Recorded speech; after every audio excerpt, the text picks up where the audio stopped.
imagine this. It's the early morning of June 7th, 1992 in Springfield, Missouri.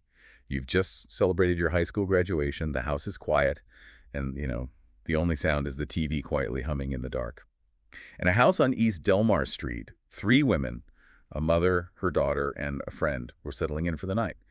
And they never woke up to the next day. They just vanished. They left behind a scene that is, it's perhaps one of the most bewildering and disturbing in modern true crime history. It looked as if the women had just been vaporized, like mid-routine. And this is the case of the Springfield Three.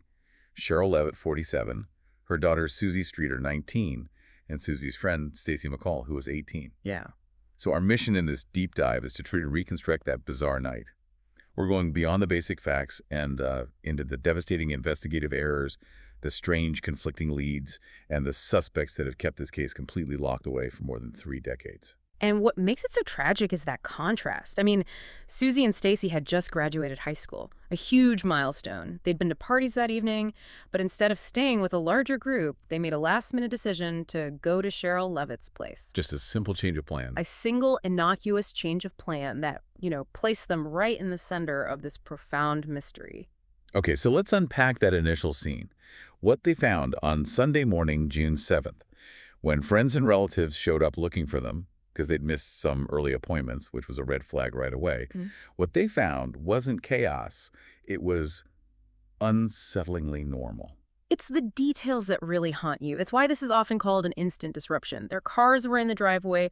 All their critical personal belongings were untouched. Keys, purses, money, driver's licenses. Even medication and cigarettes. Everything. Cheryl's medications, cigarettes, all of it. And there was clear evidence they had gotten home.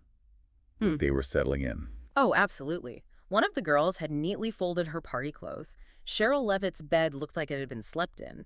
And Stacy McCall's jewelry was even carefully placed in the pocket of the shorts she'd worn that day, which suggests she was getting ready to crash. Right, like just before bed.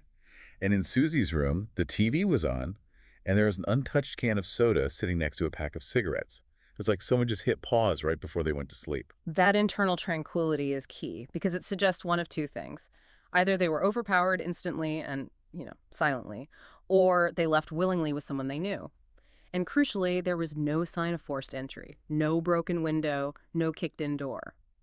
But the scene wasn't completely normal. There were a couple of small sort of external signs of disturbance right at the entrance to the house that, in hindsight, became so important. Exactly. Outside, the glass globe covering the porch light was shattered, just lying in pieces on the ground. And inside, a window blind was awkwardly bent. So something happened right there, at the point of entry or exit. Maybe a brief struggle, a sudden confrontation, but because the house itself looked so tidy and no neighbors reported screaming or fighting, the real importance of those two little details was overlooked at first. And here is where we hit the first catastrophic roadblock for the investigation. The immediate contamination of the scene. Yes. When Stacy's mother, Janice McCall, and other friends arrived around 9 a.m. and found the door unlocked, they were worried sick, but they weren't thinking about forensics. This is just a devastating moment.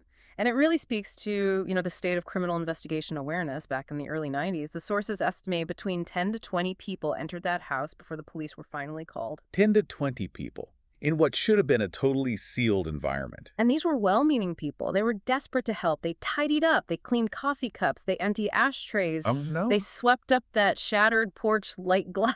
The very glass that might have contained trace DNA or shoe prints? Exactly. Any potential fingerprints, hair, fibers, anything that might have tied a specific person to that house was likely destroyed, wiped away, or just hopelessly mixed with the DNA of friends and relatives. So if they were taken by surprise, all the evidence of who took them basically just vanished with the cleanup. But the most tragic single loss involves an answering machine. Ah, yes. Janice McCall discovered a strange message on the machine. Police later said they were very interested in it, that it may have contained a clue. But just after playing it, she accidentally erased it. I remember those old machines. It was so easy to just hit the wrong button and delete something forever. Just gone. Instantly gone. A crucial piece of audio evidence, maybe the voice of an abductor or a last desperate call, erased. And to make the whole phone situation even weirder, another visitor who was inside the house, after they found it empty, received 2 separate, chilling phone calls. Yes, these were explicitly obscene calls. They were filled with sexual innuendos, profane language from some unidentified man. Now, police didn't think these taunting calls were connected to that erased message, but can you imagine? You're in this perfectly normal house that feels deeply wrong, and you get 2 calls from a predator right then and there. It adds this immediate, terrifying element of sexual threat to the whole thing. Absolutely. With the physical evidence gone, investigators had to scramble.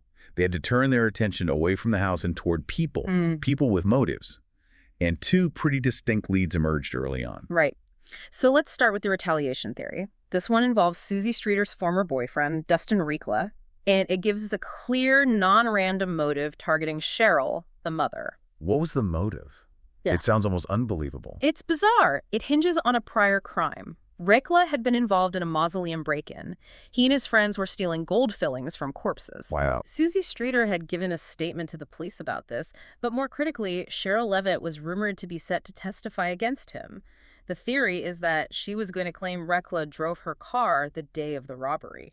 So the idea is that Cheryl was the target, to silence her, and the 2 younger girls were just collateral damage. That's the theory. It gives the disappearance a very distinct structure.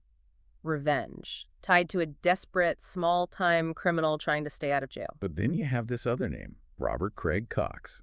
And he's not a small-time criminal. He sounds like a career predator. His profile is completely different. He was an Army veteran, but he was dishonorably discharged after pleading guilty to kidnapping and assault with a deadly weapon in California.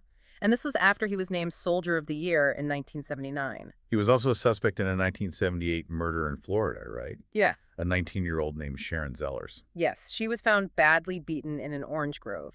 And the detail here is just unsettling. When the police questioned Cox about Zellers, he was missing part of his tongue. He claimed he bit it off himself. Which sounds like something someone would say if the victim bit it off defending herself. Exactly. He was convicted of her murder in 1988, but the conviction was overturned by the Florida Supreme Court a year later.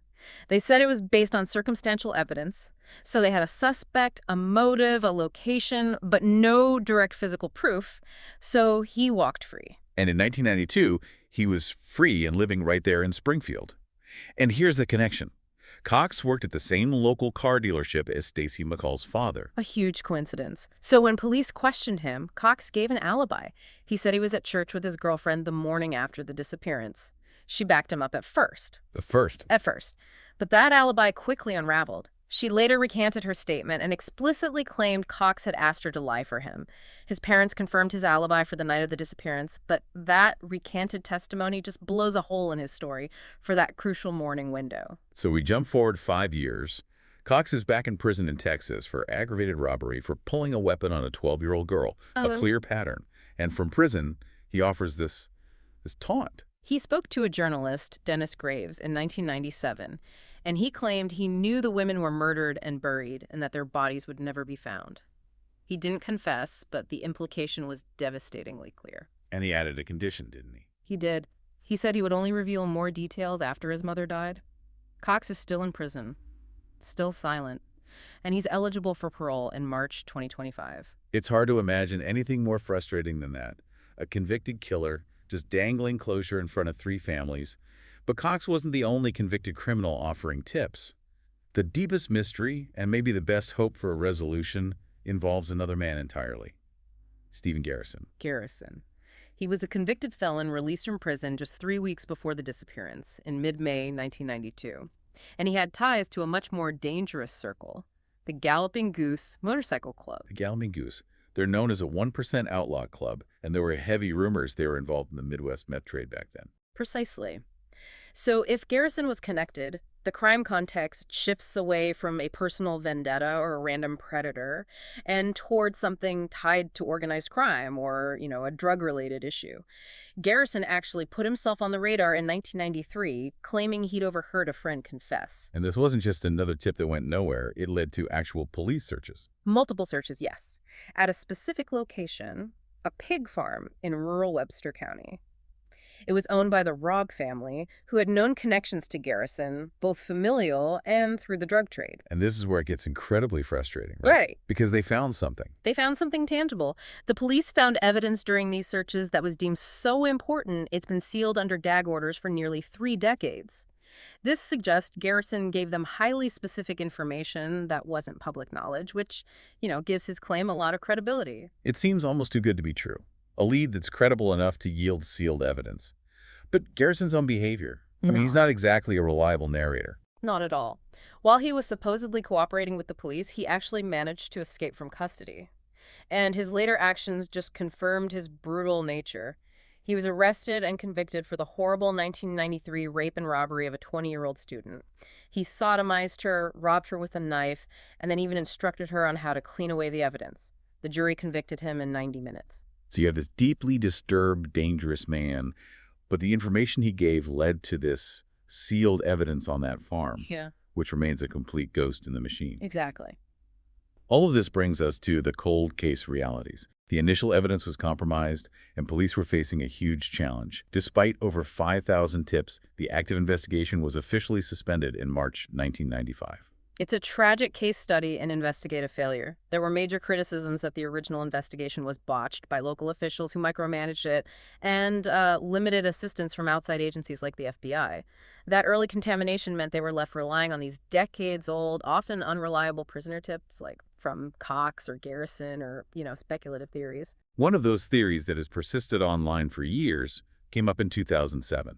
It involved ground-penetrating radar under a parking garage at Cox Hospital detecting 3 anomalies consistent with burial sites. Right, and you can see why that theory has stuck around, the idea that they're buried right there in the middle of town. But police dismissed it. They cited a lack of substantiation and the huge cost of excavating a major parking structure.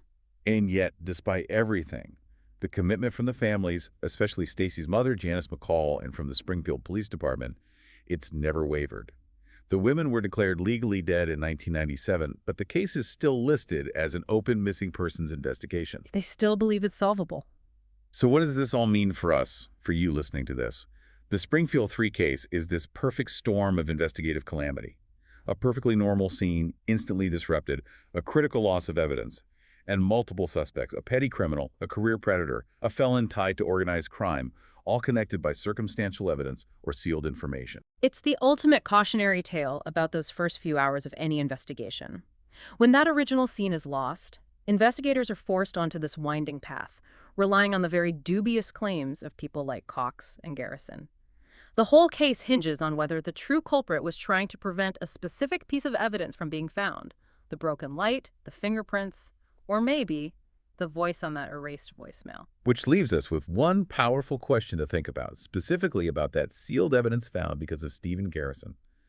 If the key to solving this case has been sitting locked away in court documents for 30 years, information credible enough to seal, what unknown secret did that original massive contamination of the crime scene ultimately protect the perpetrator from revealing? It suggests the core information was always there, but simply out of the immediate grasp of the police. Think about the hidden cost of those good intentions.